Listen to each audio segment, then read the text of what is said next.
2026 ஜூலை மாதத்திலிருந்து நவம்பர் மாதம் வரைக்கும் சனியானவர் மீன ராசியில் வக்ரகதியில் சஞ்சாரம் செய்கிறாங்க.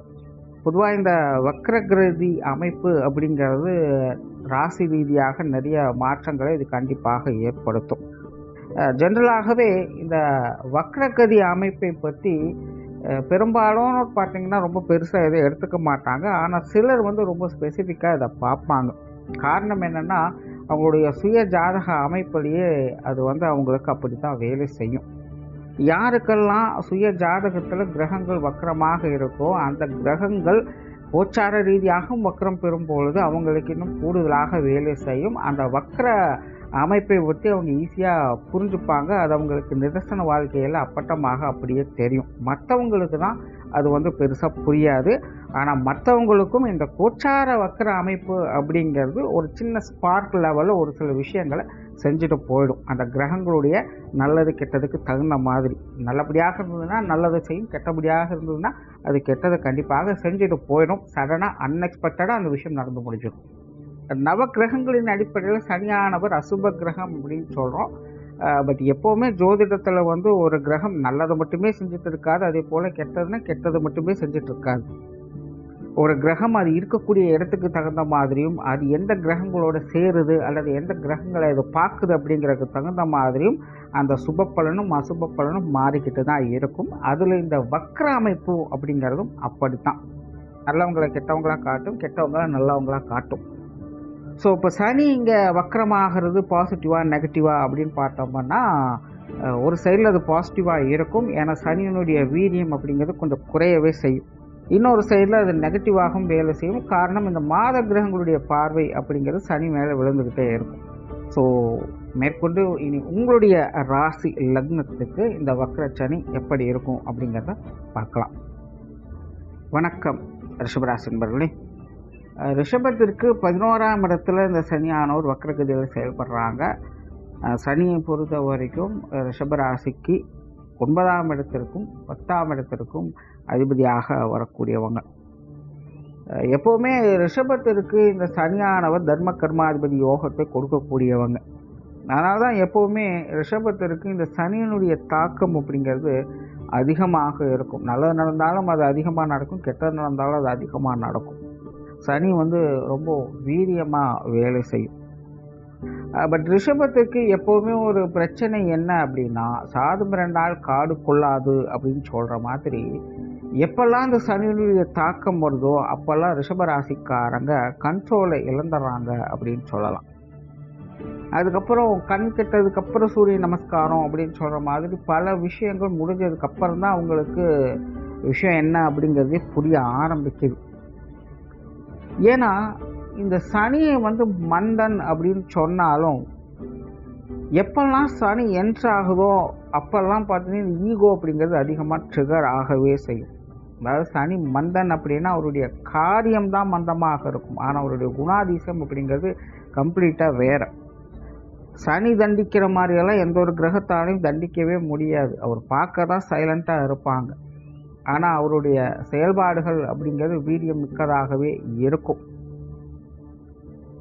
ஸோ சனி இங்கே தர்ம கர்மாதிபதி யோகத்தில் இருக்கிறதுனால இந்த ரிஷபராசிக்கு இது எப்போவுமே ஒரு பெரும் பிரச்சனையாகவே இருக்கும். பார்க்க அவங்க சிம்பிளாக தான் இருப்பாங்க. சாது மிரண்டா காடு கொள்ளாது அப்படின்னு அவங்கள சொல்கிறதுக்கும் காரணமும் இந்த சனியினுடைய அமைப்பு தான். அவங்களுக்கு பெருமளவில் இது வேலை செய்யுது. ஸோ அந்த சனி இப்போது உங்களுடைய லாபஸ்தானத்தில் வக்ரகதியில் இருக்காங்க. ஸோ ரிஷபத்தை பொறுத்த வரைக்கும் இது கொஞ்சம் பொறுமையாக எதையுமே டீல் பண்ண வேண்டிய ஒரு காலகட்டம். கண்டிப்பாக உங்களுடைய வாழ்க்கையில் உங்களுடைய செயல்பாடுகளில் ஒரு மாற்றத்தை இந்த வக்ரச்சனி அப்படிங்கிறது கொண்டு வரும். ஸோ இது வரைக்கும் ரிஷபராசிக்காரங்க நீங்கள் ஒரு மாதிரி ரியாக்ட் பண்ணியிருக்கலாம்.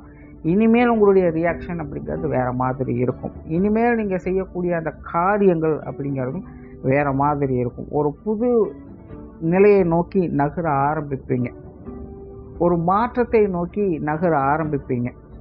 குறிப்பாக லாப ஆதாயங்களை நோக்கி உங்களுடைய ஒவ்வொரு அடியும் முன்னெடுத்து வைக்குவீங்க. எல்லா காரியத்திலையுமே ஒரு ப்ராஃபிட் மோட்டிவோடு செயல்படக்கூடிய அந்த மைண்ட் செட் அப்படிங்கிற இந்த காலகட்டங்களில் உங்களுக்கு உருவாகும்.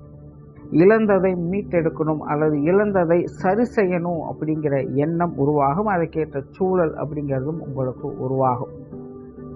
ஸோ ரிஷபத்தை பொறுத்த வரைக்கும் அது ராசியாக இருந்தாலும் சரி, லக்னமாக இருந்தாலும் சரி, இந்த ரிஸ்க் ரிவார்ட் போன்ற விஷயங்களை பற்றி பெருசாக ஃபோக்கஸ் பண்ண வேண்டிய காலகட்டம் இது இல்லை. உங்களுக்கான விஷயங்கள் காரியங்களை சரி செய்து கொள்வதற்கான ஒரு காலகட்டம் அப்படின்னு சொல்லலாம். நான் இந்த ஒரு விஷயத்த மிஸ் பண்ணிட்டேன் அப்படின்னு நினைக்கிறதோ, அல்லது நான் தெரியாமல் இந்த விஷயத்துக்குள்ள உள்ள மாட்டிக்கிட்டேன் அப்படின்னு நினைக்கக்கூடிய விஷயங்களுக்கோ இது ஒரு நல்ல உகந்த காலகட்டமாக இருக்கும். அதாவது அது சரி செய்வதற்கான காலகட்டமாக இது உங்களுக்கு அமையுது. உங்களுடைய கடந்த கால பிரச்சனைகளை சரி செய்வதற்கான ஒரு நல்ல உகந்த காலகட்டம் அப்படின்னு சொல்லலாம். பட் அதனாலலாம் உங்களுக்கு பலன் இருக்கா இல்லையா அப்படிங்கிறத பற்றி யோசிக்க வேண்டிய அவசியம் இருக்காது. ஆனால் ரொம்ப நாளாக இப்படி ஜவ்வுழுப்பாக இழுத்துக்கிட்டு இருக்குது, இது என்ன ஏதுன்னே புரியாமல் இப்படி போய்கிட்டே இருக்குது. நானும் செய்யலாம்னு நினச்சிட்டே இருந்தேன், ஆனால் செய்ய முடியல, இல்லை யாரை பிடிக்கிறது என்ன பண்ணுறதுன்னு புரியல. இப்படி உங்களுடைய மனசுக்குள்ள எந்த ஒரு விஷயத்தின் மேலேயோ அல்லது எந்த ஒரு காரியத்தின் மேலேயோ இப்படி ஒரு கருத்துக்கள், எதிர்பார்ப்புகள், குழப்பங்கள் இருக்குது அப்படின்னா அதை எல்லாத்தையும் சரி செய்து கொள்வதற்கான ஒரு அமைப்புகளை இந்த காலகட்டம் சனியானது ஏற்படுத்தி கொடுக்கும். அதை நீங்கள் பயன்படுத்திக்கலாம். சுருக்கமாக சொல்லணும்னா உங்களுடைய நீண்ட நாள் தீராத பிரச்சனைகளுக்கு சில வழிகளை, நல்ல வழிகளை அமைத்து கொடுக்கக்கூடிய ஒரு காலகட்டம். அது எதுவாக வேணால் இருக்கும். உங்கள் வாழ்க்கையில் எந்த ஒரு விஷயம், காரியம், நபர் சம்பந்தப்பட்ட விஷயங்களாகவும் அது இருக்கலாம்.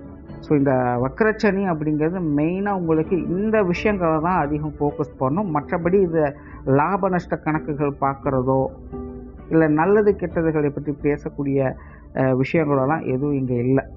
சைலண்ட்டாக இருப்பீங்க. உங்களுடைய கடந்த கால பிரச்சனைகளை சால்வ் பண்ணிட்டு போயிட்டே இருப்பீங்க. கெரியர் ரிலேட்டடான விஷயங்கள்லாம் இந்த காலகட்டங்களில் கொஞ்சம் நிதானமாகவே டீல் பண்ணுங்கள். ஏன்னா ஆத்திரக்காரனுக்கு புத்தி மட்டு அப்படிங்கிற மாதிரி சில விஷயங்கள் நடக்கலாம்.